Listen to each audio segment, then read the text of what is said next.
What if your thoughts literally shaped your immune system? Well, let's dive right into this explainer on Florence Scovel Shinn's profound teachings regarding the inextricable link between health and happiness. It's an absolutely fascinating exploration of how our internal emotional harmony, or the lack of it, directly dictates our physical health. It proves that our mind and body are way more connected than we usually give them credit for.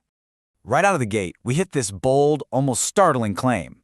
A harmonious person never vibrates at the same level as a germ. I mean, wow, right? It sets up the core premise beautifully. Shinn is arguing that poor health is fundamentally caused by a lack of internal harmony. The whole idea here is that health and happiness walk hand in hand. If you're constantly allowing yourself to be angry, revolted, irritable, or just sad, you're physically lowering your baseline vibration to a level where illness can easily thrive. So let's unpack this whole vibration of germs concept a little bit more. According to Shinn, our baseline emotional state acts as either a welcoming environment for sickness or an impenetrable shield against it. Picture this. A woman heads out into the freezing cold in a flimsy, paper-thin evening gown.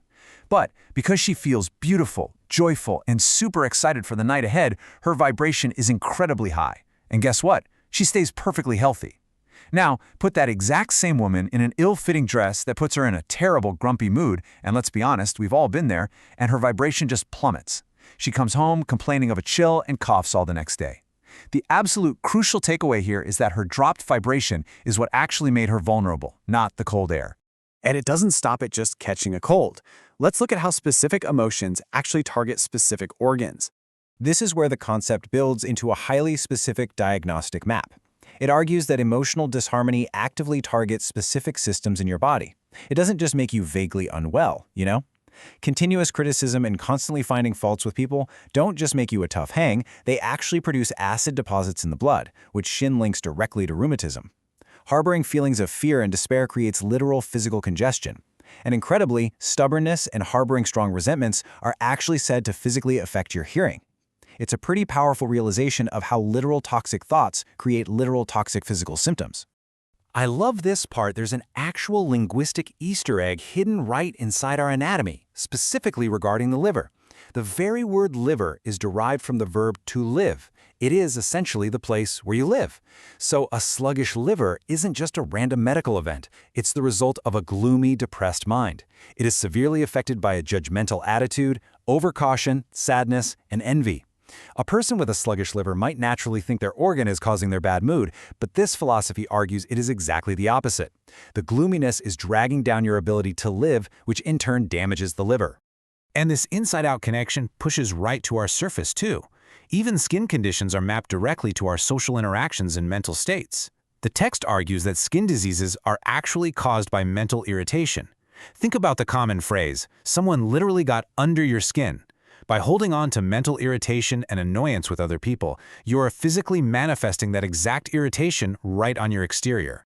Okay, having looked at all the damage caused by disharmony, let's pivot to the cure. Let's talk about how joy unlocks your circulation.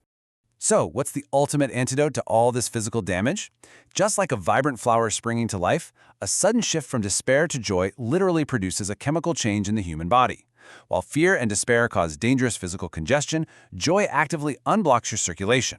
It allows your systems to function properly again, bringing in new strength, vigor, and vitality. Joy isn't just a fleeting emotion here, it is a profound physiological restorative. But to get to that joy, we've got to do some internal house cleaning.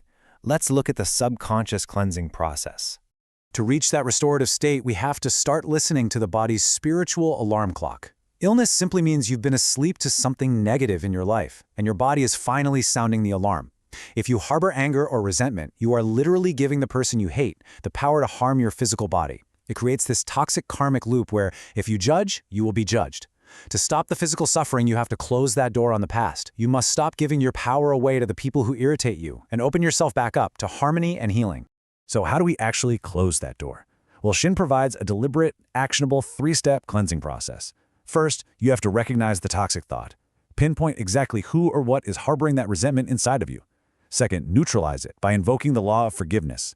You must mentally or even verbally declare that they are forgiven. And finally, and this is the most important part, you have to replace that empty void by sending them love and goodwill. Doing this, act like a spiritual broom. sweeping away all the discord and clearing the path for your physical system to finally heal. As we wrap up this explainer, I want to leave you with a provocative thought. If illness is indeed a spiritual alarm clock, what is your body trying to tell you right now? What persistent ache, congestion, or physical ailment might just be an unresolved emotion or a lingering resentment waiting for your forgiveness?